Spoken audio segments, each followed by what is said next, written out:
Hello, it's FamCam, and it's time for some more candle rambles. I did a video a while back rambling about stuff with a candle. This same candle, it's still got quite a bit of candle left, and we're going to keep using this candle until it runs out. One of my mods, Sage the Sandwich, shout out to Sage, they commented on one of my videos saying it would probably be about 4, maybe 5, I forget, but see the comment for yourself. Editor FamCam will know, and so will you. But anyway, we shall see. This is the first video since then. So let's light this candle and start chatting. Perfect. Alright, so what am I going to ramble a bit about? I am going to talk about how I just function as a neurodivergent. Specifically though, how do I stay consistent with uploading content? Because that is an area that I've struggled the most with out of any struggles on this channel. Staying consistent is the number one thing I've struggled with over the last few years. I have gotten better though. I will say that. So how do I do it? It's a matter of chunking. Now what do I mean by that? I organize my stuff by categories in layers. This is, by the way, is how I stay organized in my day job. It's why I'm able to hold a job as an autistic person, which I found out recently that about, and don't quote me on this, I don't know how true this is, but supposedly about 15% of autistics can keep a job. Just 15, 1-5, not 50, 15. 15. Yeah, crazy. So how do I do it?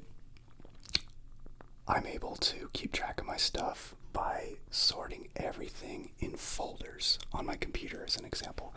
I have general categories, and then I have more specific ones, and then I have layers of like dates of certain projects and so on and so forth. Obviously that's a very broad way of explaining it, and it's hard to explain exactly how do I do it down to the detail. We would be here all night if I did that, so I'm going to spare you. But generally, that's how I do it, and that's how I'm able to keep track of things, and I do it my own way. You may have your own way. In fact, I encourage you, if you try this method, figure out your own way. It's not going to be perfect, and it's probably going to change a lot. It changes a lot for me. That's number one. Number two, specifically for content, I usually film things in batches. My long form videos, not so much quite yet because they take much longer to film and edit and all that. But when it comes to shorts, you may have noticed that I've been uploading shorts daily, both here and on my TikTok channel, tiktok.com/@FamCamASMR. Specifically when it comes to replying to comments in the form of triggers. I've done that once before, and I plan on doing that a bit more often on TikTok. Anyway, it's going off on a tangent there, but that's why they call it Rambles. So, but yeah, the way I'm able to upload shorts daily is recording in batches. It's another form of chunking. I organize my shorts, not my pants shorts, eat my shorts kind of thing. No. I'm talking about YouTube shorts / TikToks.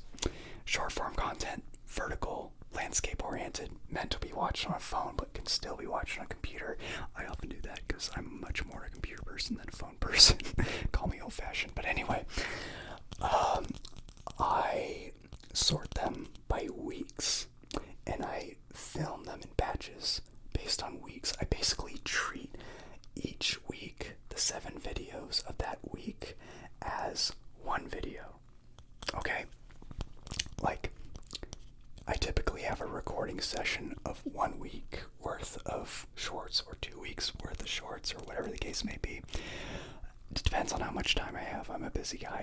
full-time day job, and I have a lot going on in my personal life all the damn time. So it really depends on how much time I have to allocate for a recording session. Sometimes I'll record 1 week's worth of content, sometimes 2, sometimes 3. Last time I recorded shorts content, I did it 8 weeks worth. I filmed 8 weeks worth of content in 1 day. I didn't edit it all and upload it all in that same day, obviously.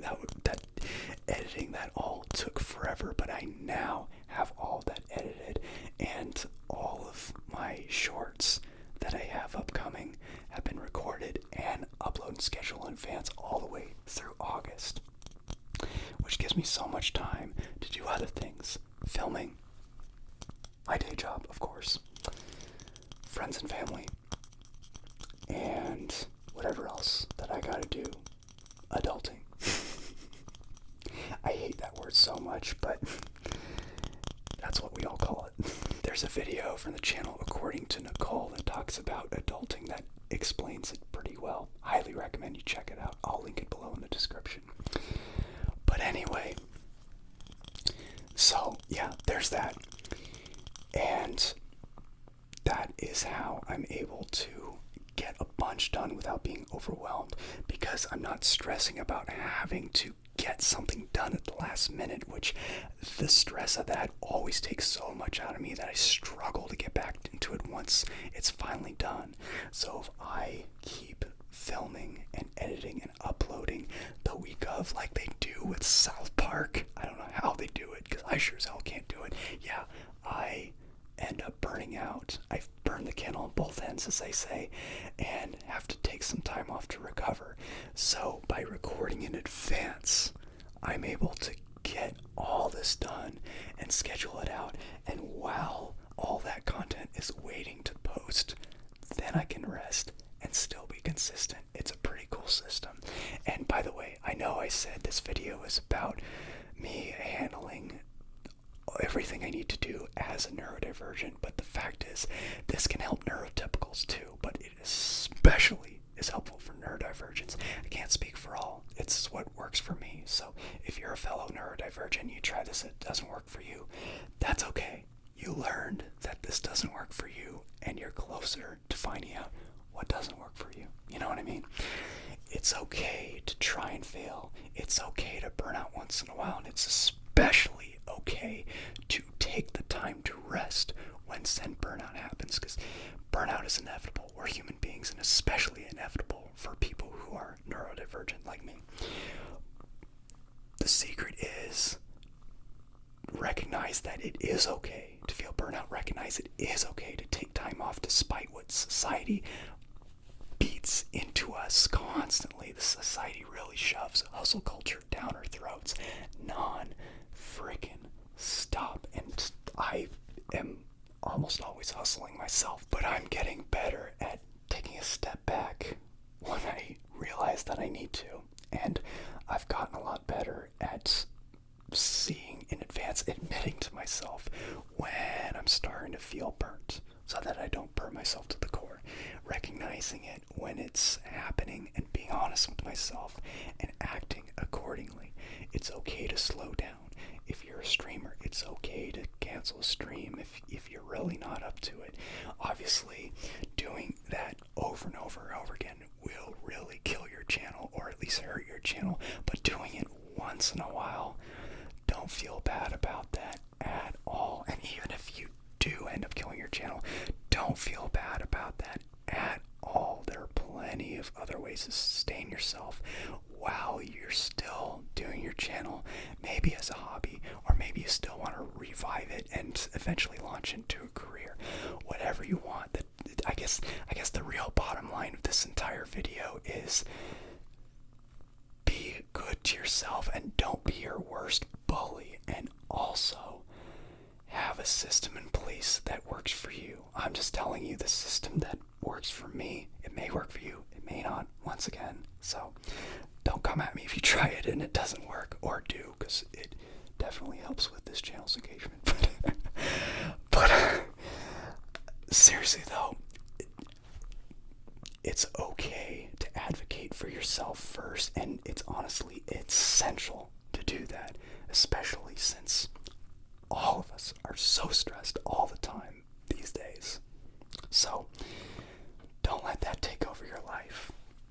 Be in control of your own self, and those ways that I just laid out in this video are ways that could work, will probably work for you. Not a guarantee, but I think it's a good idea to consider. If you enjoyed this video, please be sure